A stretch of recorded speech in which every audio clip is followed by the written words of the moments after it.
Hello, my name is Mr. Saul.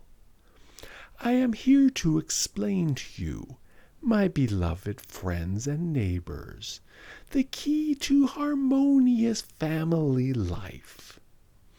Understand that when a household is subject to discordance,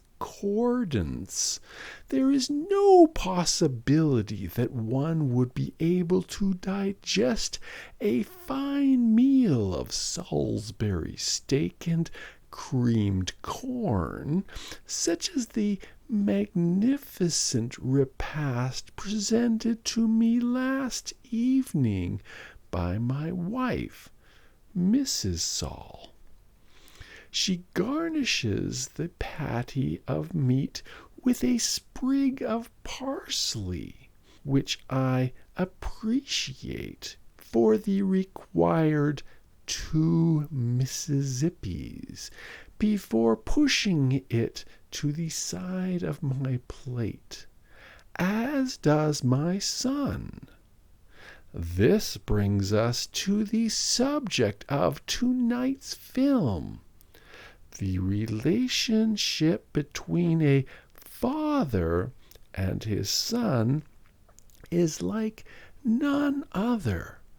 In fact, the truth about the father-son bonds were first taught to me by my father, who, at one time, was a respected pillar of his own community. He once told me, in no uncertain terms, and I will never forget this until my dying days, he said, "Mr. Saul, you must always pay necessary compliments over the presentation of meals served to you, lest you become a misery of a man who serves his meals to himself, and that is no man at all."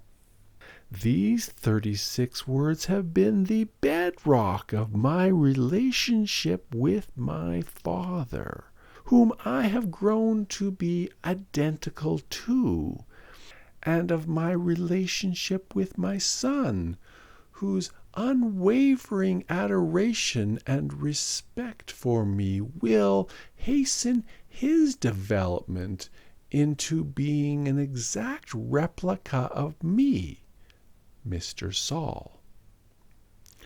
I am reminded just now of the last time that my son, Mr. Saul Jr., spoke with my father, Mr. Saul Sr., a short time back.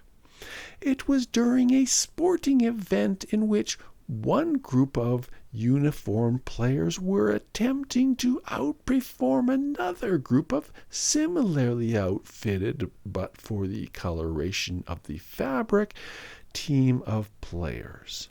The sport involved some sort of ball. You know the one. Anyways, my son looks up at his grandfather and says to him, "You sure look old." Well, I could not have been more proud. The declaration of such respect, the acknowledgment of the wisdom of age, and the assurance that a lifetime of labor has not gone unnoticed, could not have been uttered more succinctly. If there is one thing I have taught my son well, it is to speak clearly, without ambiguity or irony. The near magical connection between us is evident in our communication, where I begin a sentence and he waits patiently for me to complete it, so that he could mentally file it away to repeat it one day to his own son.